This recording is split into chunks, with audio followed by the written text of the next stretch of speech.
Shalom dan selamat pagi buat semua orang tua dan anak-anak teacher yang ada di rumah. Hari ini adalah hari pertama kita aktif belajar daring. Walaupun belajar di rumah, Papa harap semua tetap sehat dan bersemangat. Dan hari ini kita akan mulai pembelajaran kita, yaitu tematik 5A, subtema 1, pembelajaran 1 dan 2. Sebelum lebih jauh lagi, kita akan menyaksikan video dan Bapak harap semua anak-anak menonton dari awal sampai akhir supaya mengerti apa yang ada di dalam video. Selamat menyaksikan.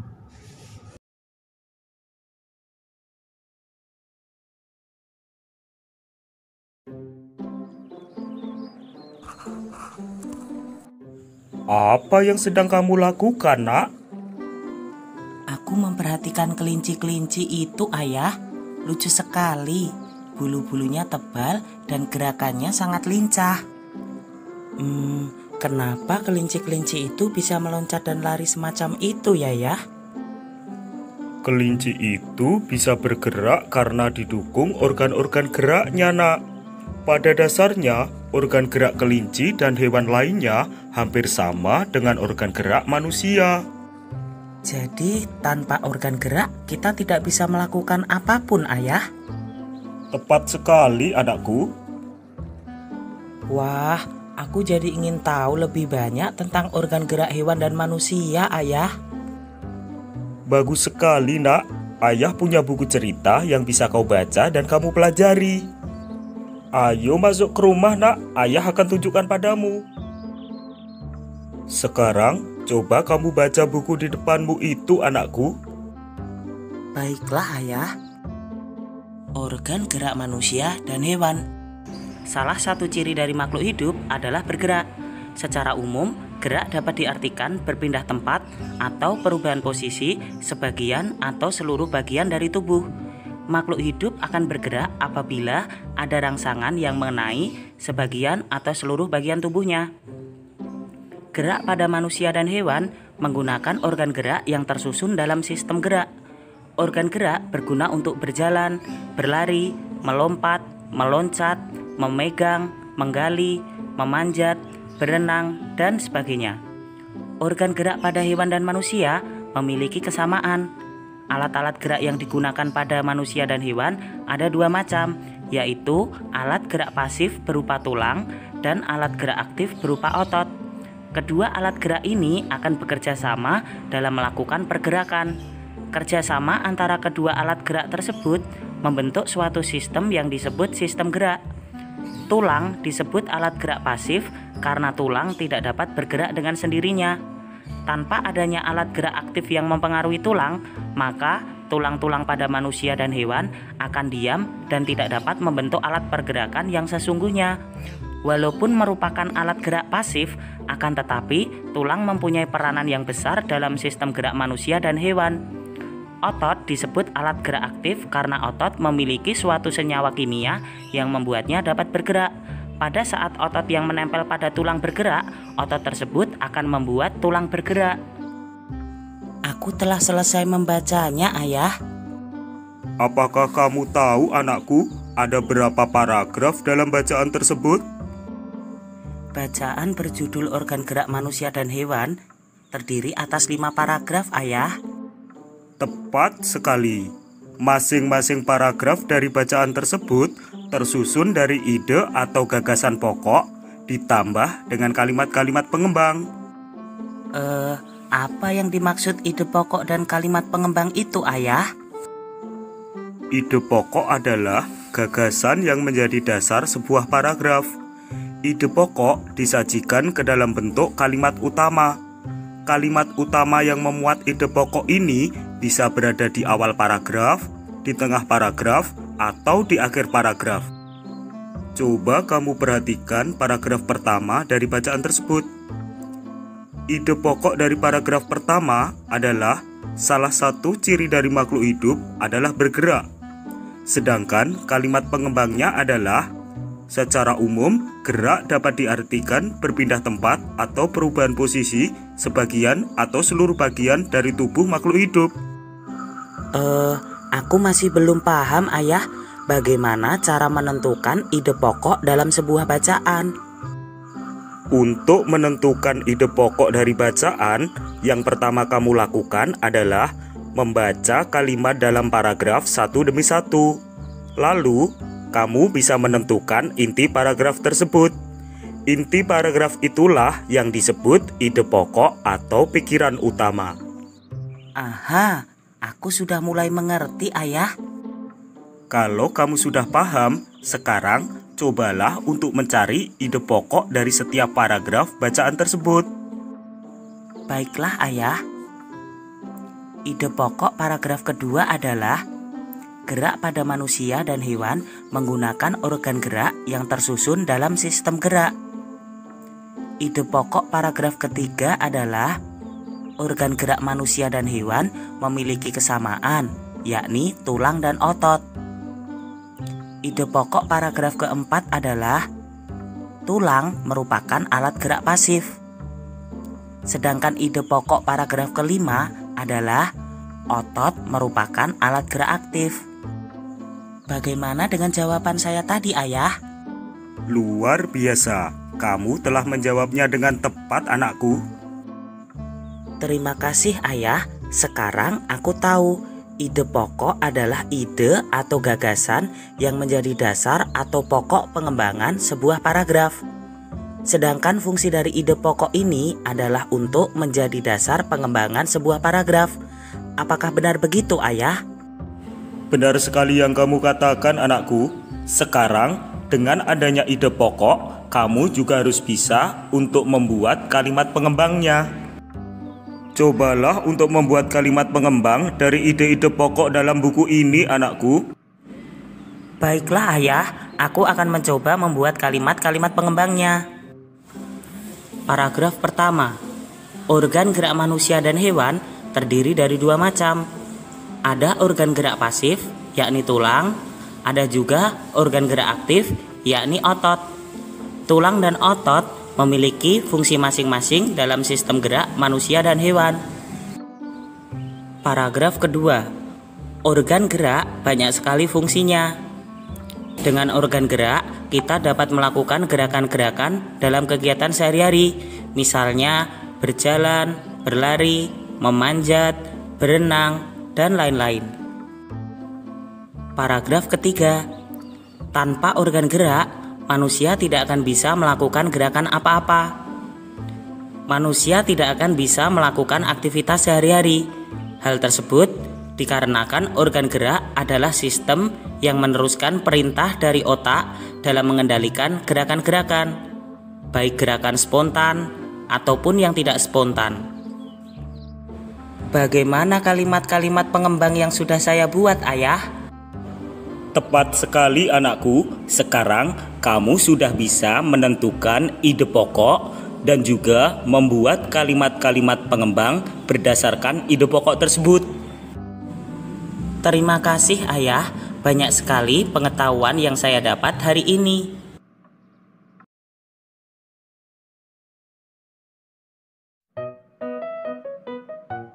Belum tidur kamu, nak? Apa yang sedang kamu lihat? Ini ya, aku baru lihat-lihat gambar di komputer.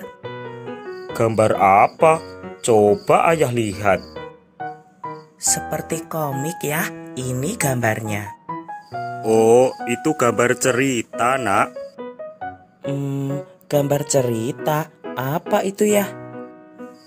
Gambar cerita adalah gambar atau serangkaian gambar yang mengandung sebuah cerita. Contoh gambar cerita adalah gambar ilustrasi. Gambar ilustrasi adalah gambar yang dibuat untuk mendukung sebuah teks atau bacaan. Apakah komik juga termasuk gambar ilustrasi ya? Benar sekali, nak. Gambar ilustrasi bisa berupa komik, cergam, pamflet, kartun, dan karikatur. Gambar ilustrasi dibedakan menjadi dua, yaitu gambar berupa foto dan gambar tangan.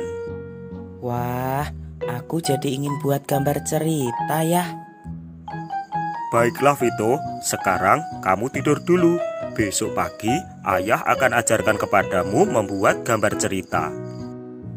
Hore! Baiklah ayah, aku matikan komputer dan segera tidur. Selamat pagi ayah. Pagi Vito, duduk sini nak. Ayah akan mengajarkanmu cara membuat gambar cerita. Jadi begini nak, gambar cerita merupakan contoh dari gambar ilustrasi. Gambar ilustrasi dibuat untuk memperjelas, memperindah, dan menerangkan isi sebuah bacaan. Lalu, bagaimana cara membuat gambar ilustrasi itu ya? Perhatikan Vito, langkah dalam membuat gambar ilustrasi adalah yang pertama, kamu harus menentukan gagasan. Gagasan itu meliputi apa yang digambar, siapa saja tokohnya, bagaimana suasananya, serta media apa yang akan digunakan. Jika sudah menentukan gagasan, langkah berikutnya adalah membuat sketsa. Sketsa? Apa yang dimaksud sketsa itu? Sketsa adalah rancangan gambar yang akan dibuat. Saat membuat sketsa, kamu harus hati-hati. Perhatikan tata letak dan ukuran objek gambar. Langkah ketiga adalah pewarnaan. Kamu dapat menggunakan media warna seperti cat air, cat minyak, pensil warna, spidol, dan lain-lain. Wah, sepertinya menarik sekali ya. Aku akan mencoba membuat gambar ilustrasi. Kalau begitu, coba kamu buat sebuah gambar ilustrasi tentang organ gerak hewan, Vito. Oke, ayah. Oh, ayah di sini rupanya. Aku sudah menyelesaikan gambarku ya.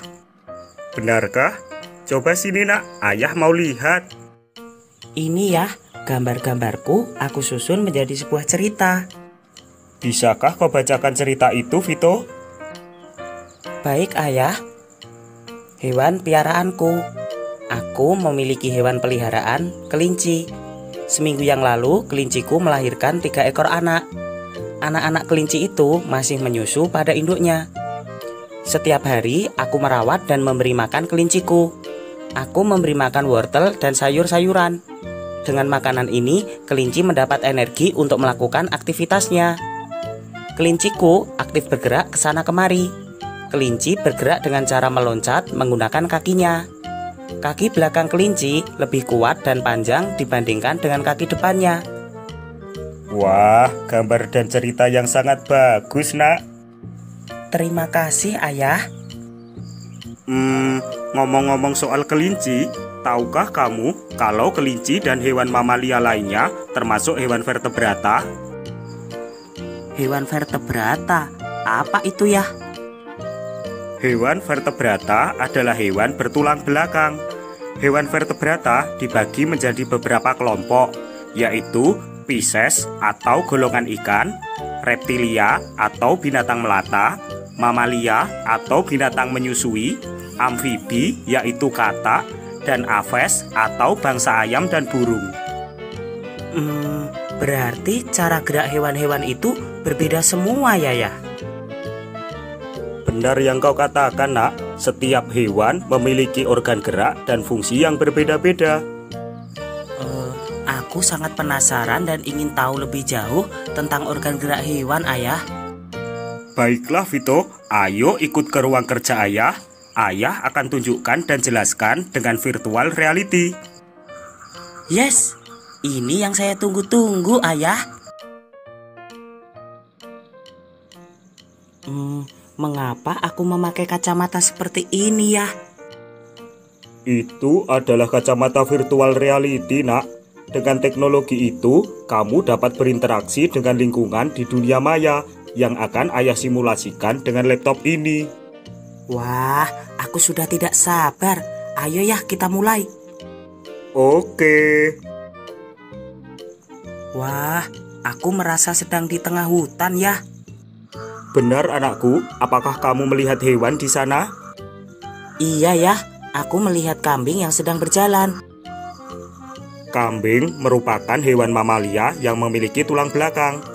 Tahukah kamu alat gerak kambing dan cara bergeraknya?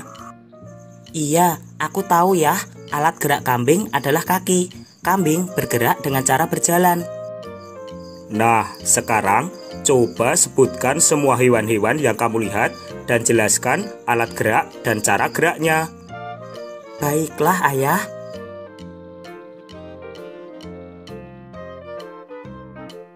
Aku melihat seekor katak, Ayah. Alat gerak katak adalah kaki. Katak bergerak dengan cara melompat.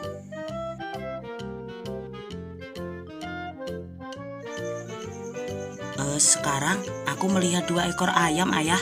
Ayam itu berjalan menggunakan kakinya. Tunggu dulu, Ayah. Aku juga melihat seekor burung. Burung itu tampak mengepak-ngepakkan sayapnya. Alat gerak burung adalah sayap. Burung bergerak dengan cara terbang.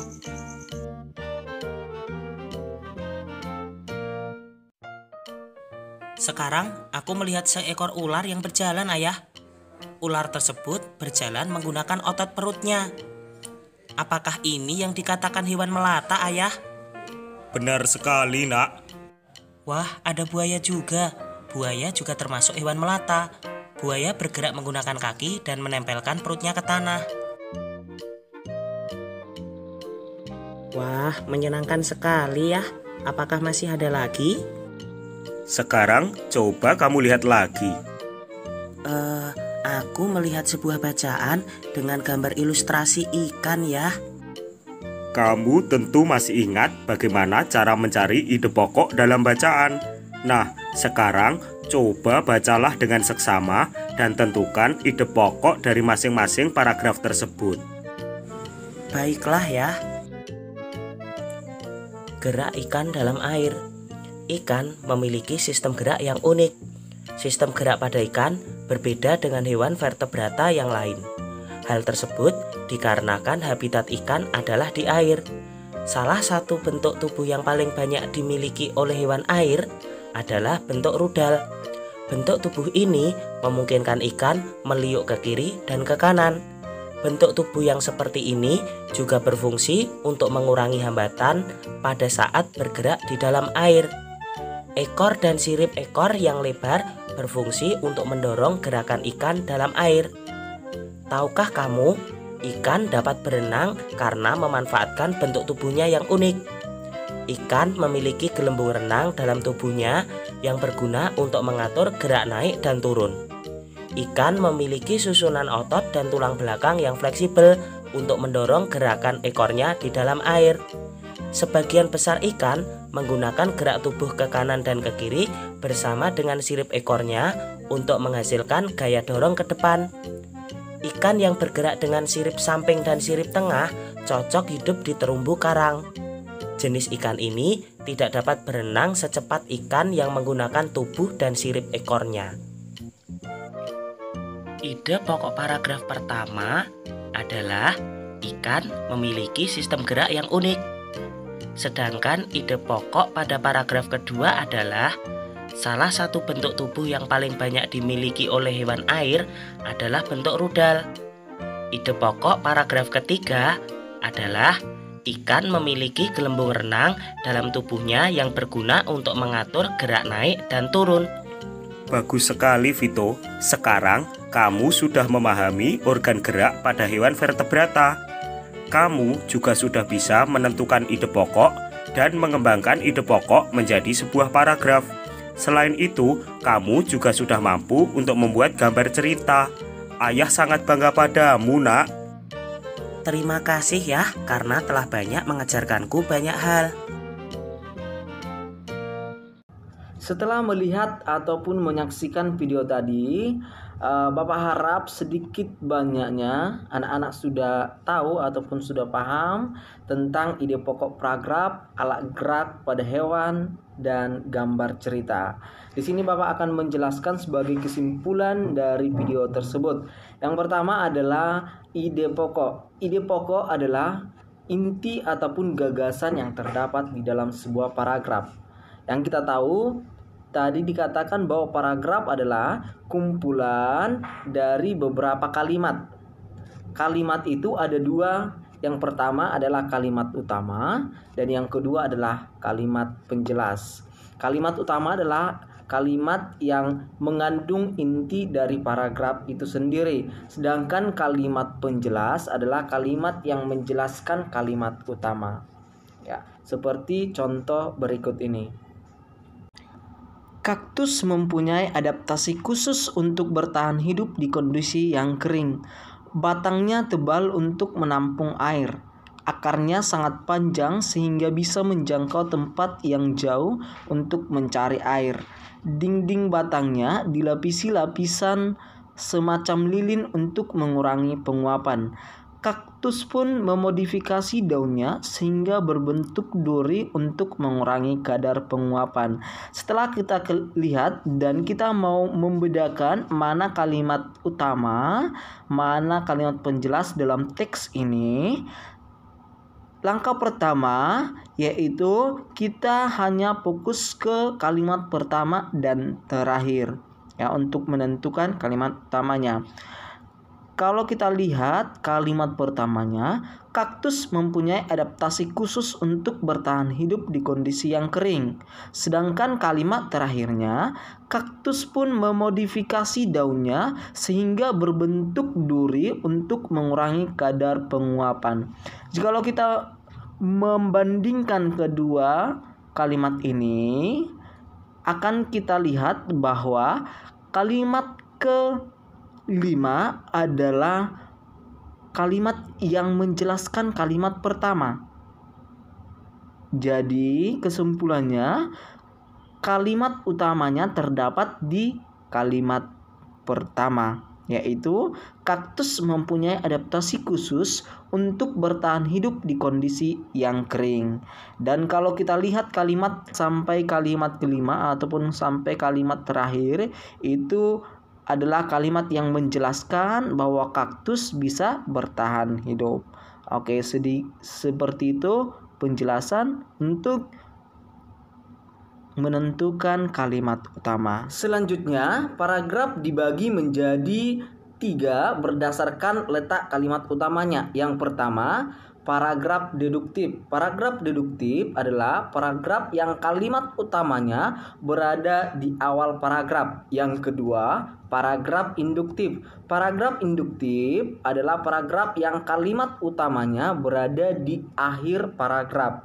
Yang ketiga, paragraf campuran adalah paragraf yang kalimat utamanya berada di awal dan di akhir paragraf. Yang kedua adalah organ gerak pada hewan. Sebelumnya kita harus tahu apa itu bergerak. Bergerak adalah perubahan posisi ataupun berpindah tempat. Alat gerak terdiri atas tulang dan otot. Tulang disebut sebagai alat gerak pasif dan otot disebut sebagai alat gerak aktif. Kedua alat gerak ini, baik tulang dan otot, harus bekerja sama supaya bisa bergerak. Hewan memiliki alat gerak yang berbeda-beda. Contohnya, kerbau bergerak dengan kaki, ikan bergerak dengan sirip, burung bergerak dengan sayap, dan ular bergerak dengan otot perut. Itu tergantung hewan tersebut termasuk ke golongan amfibi, reptilia, ikan, ataupun mamalia. Dan setiap hewan mempunyai alat gerak yang berbeda-beda. Selanjutnya, membuat gambar cerita. Apa itu gambar cerita? Gambar cerita adalah gambar yang menyajikan ataupun menceritakan sebuah peristiwa. Gambar cerita biasa disebut juga dengan gambar ilustrasi yang bertujuan untuk memperindah dan memperjelas sebuah kejadian. Dan contoh dari gambar cerita adalah kartun, komik, dan karikatur. Nanti boleh dilihat pengertiannya di buku halaman 10. Setelah melihat video dan mendengarkan penjelasan untuk materi kita hari ini, anak-anak mencatat hal-hal yang penting untuk materi kita hari ini. Dan setelah mencatat, anak-anak mengerjakan Ayo Berlatih halaman 7 dan halaman 14. Oke, semoga tetap semangat dan selamat mengerjakan.